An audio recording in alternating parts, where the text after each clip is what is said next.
Hi, welcome to today's video. My name is Reagan. If you haven't seen me before, I mainly do book content, and today's video is going to be my fall book recommendations. This lighting is probably actually really disgusting and terrible because it's so gloomy outside. I love it, but it's not good for like this purpose. I've recently gotten into like the fall mood. I have my fall sweatshirt on. Stay spooky, but like I'm really into the fall books, the fall like drink a coffee. This gloomy day is giving fall, this cold weather is giving fall. I'm absolutely eating it up. So I wanted to do a fall book rec video. It just makes me happy. There's 3 different categories to this. I have romance recs, I have fantasy, and I have other. First, we're gonna do the romance because I feel like it's harder to find like fall romance books than it is to find like winter and summer. These can either be like witchy kind of reads, or they could be like small town kind of vibe, or just like a little bit gloomy and dark. There's a bunch of different options here. First recommendation is going to be the Chestnut Spring series. This is the 4th book, but all of them I would recommend. It is like small town, country, bull riding, that stuff, which doesn't sound fall, but the small town gives fall, and it's not like country yeehaw country, it's like country Zach Bryan country, and I'm not a country music fan or a country setting fan, so trust me when I say it's worth it. The Chestnut Spring series is gonna have 5 books, but currently has 4. The next one comes out like next month, I think. The first one is like a bull rider romance. The second one is like single parent nanny. Third one is like country hockey player and ballerina, and then this one is another bull rider romance. Next we have a book I don't have with me, The X-Hex by Erin Sterling. This is like a witchy small town romance set in like the fall time. If I'm remembering correctly, our main character girl is a witch, and she accidentally curses her ex, and then he like comes back into town and they don't like each other, but like they have to work together to reverse the hex. I don't remember a lot of details about it, but if you want like a more witchy vibe, that's a good one. The Miscellaneous novellas by Ali Hazelwood. I am a fan of Ali Hazelwood, and I recommend these specifically for the fall time. I don't really know why. It just gives me fall. They're all like grumpy sunshine, kind of like the Ali Hazelwood format, but novellas. And there's a bind up that you can buy. People say they don't really love these novellas, but I really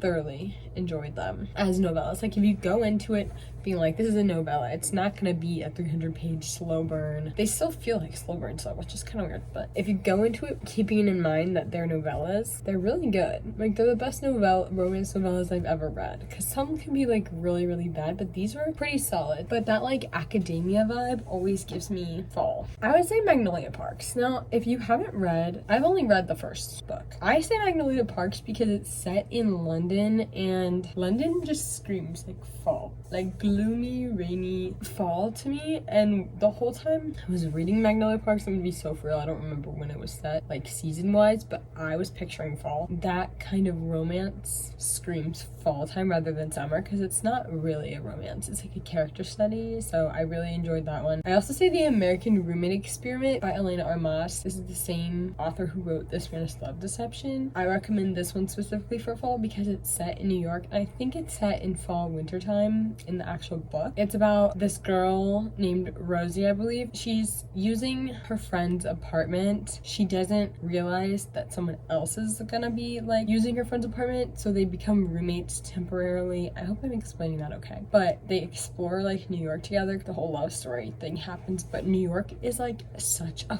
fall winter setting. Like New York in the fall, that is my favorite place to be in the fall. I love New York. Icebreaker by Hannah Grace. If you haven't read this, it's like a college hockey romance, and again, college academia screams fall. It's like a hockey player and a figure skater, and the hockey player has to help this figure skater because their ice rink was like ruined by something, whatever, but they have to team up, and so he temporarily becomes a figure skater for her, and it's set in the college school time. Another hockey one is The Deal by Alkindi. A lot of people don't really love these, and I'm gonna be honest, I don't love these too. The Deal was my favorite out of all of them, and there are definitely better better hockey romances, but it's another hockey college romance. And if you haven't read them, I think it's a classic. It's a classic book talk book. You just gotta do it. The Fine Print by Lauren Asher. This is like set at Disney World, but it's not called Disney World because of copyright. It's called Dreamland. This could have been set in the summer. I'm gonna be so for real. But the cover and the grumpy man and like all of that, I just think it's a fall time book. I think the whole trilogy is a fall time read. And if you haven't read this, you need to. Things We Never Got Over by Lucy Score. I only have the last book with me. This is the part of the Knock 'Em Out trilogy. They're all Grumpy Sunshine and they are all fall time reads because of like the small town aspect. Small town just screams fall. We're gonna do my 2 miscellaneous ones until we get into the fantasy. My Year of Rest and Relaxation by Otessa Moshfegh. Look up the trigger warnings for this book, definitely. But this is very much a character study, literary fiction kind of deal. It's about this girl who is severely mentally ill and she goes to a psychiatrist who is like a bad psychiatrist, and she basically just lied to the psychiatrist to get all the sleeping medications she possibly can, and she like wants to sleep for a whole year and reset her whole life and sleep for the entire year. She's definitely a problematic narrator. You don't necessarily want to root for her, but it's so interesting. I'd be careful reading this in the fall because I think it could spark seasonal depression, but I think it is like a gloomy, like morally gray and hard to read and a good literary fiction for the fall time. My other recommendation is the classic Frankenstein by Mary Shelley.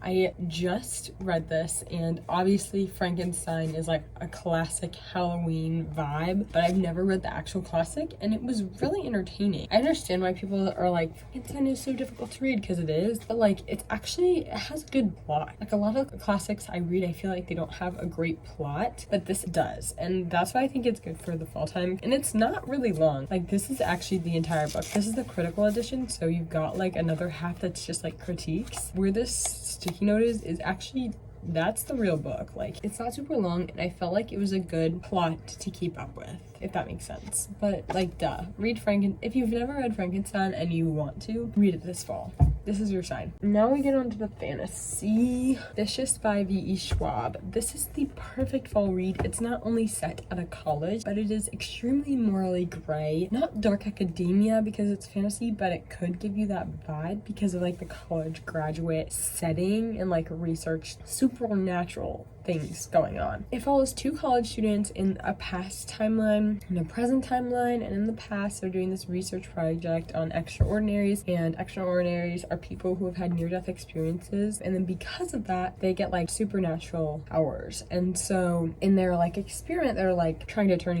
give each other near-death experiences to cause like an EO basically. And then in the future timeline, one of the college students, Victor, got out of prison, and Victor wants to kill the other college student that he was previously working with on this assignment. So you kind of are trying to figure out why they're not friends anymore.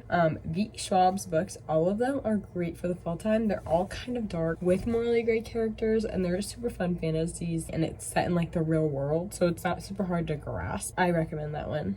Obviously, this is a recommendation video. Next, we have The Night Circus by Erin Morgenstern. Like, I don't even know really how to explain this book. It's super complicated, but it is about the Night Circus, which is a traveling magic circus, and it follows many different POVs of people connected to the circus and just kind of its evolution and downfall. Definitely give it a try if you love fantasy and you love the whimsical kind of fantasy. It's like gloomy and dark and mysterious. Ninth House by Leigh Bardugo. This is definitely dark academia. This isn't for everyone. Absolutely look up the trigger warnings for this book. It's set at Yale, and we've got our main character Alex, who is a part of a secret society at Yale. She can see ghosts, so her job is like while they're doing these rituals to keep the ghosts away and like, you know, keep an eye on these ghosts. There's like a mystery. I don't even know how to explain it, but it's really creepy and scary and definitely a Halloween type book. Caraval by Stephanie Garber. One of my favorite fantasy fantasy series of all time, YA. Definitely more whimsical. It's following these two sisters, Donatella and Scarlett, connected to the Once Upon a Broken Heart series. I highly recommend reading Caraval first. I think that people like love to skip it because they're like, do I really want to read it? You do. It's so good. It's one of my faves. Stephanie Garber's writing makes the setting so vivid and like magical, and that's why I think you should read it in fall. It's like Disneyland in the fall, but like circus edition. The Coldest Girl in Cold Town by Holly Black. I think you should read this one because it's about vampires. Holly Black is the one who wrote like The Cruel Prince and everything, but do not associate these books as similar. It is a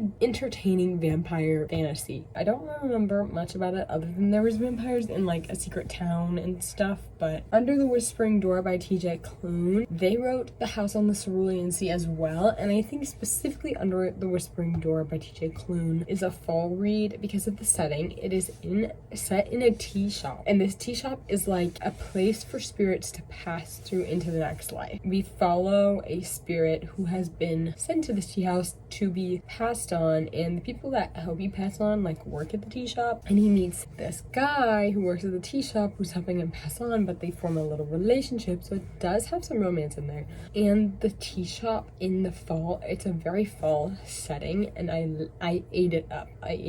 It was very good and very complex and makes you think about death a lot. Serpent and Dove by Shelby Morin. This is very Salem witch trial-esque, but magical. Well, witches are magical, but basically it's set in like France, and our main girl, don't remember her name, she's a witch, and their magic system is based on like blood. It's like the Salem witch trials in that like witches are bad and secret, and people don't like them, especially the church. And she gets into some sort of trouble and is forced to marry one of the brothers of the church, and they have to live together and be married, and he knows that she's a witch, but she's like blackmailing him or something, I don't remember, so that he's not gonna tell anybody, but he like hates her, but he secretly really likes her and loves her. It's just an interesting story. Like, I've never read a fantasy that's anything like it, and I think it's really fitting for this time of year. And the last one, the infamous Harry Potter series. If you have never read this, or if you've been wanting to reread this is your sign. You should do it. This is the perfect time of year. If you start now, you can be done by November. And it's just like, it's like fall Christmas. Like, I need to rewatch all of the movies. It is my childhood. It is magical, and it will bring you happiness, and if you haven't read it, you should definitely read it. Boom, done. That was really, really long. Thank you so much. I hope you got like I hope you got at least one book that you haven't read that you were like, that might be interesting. There was a lot of books on this list, so I tried to move fast. Thank you so much, and hopefully you'll choose to spend your time with me in another video, and goodbye.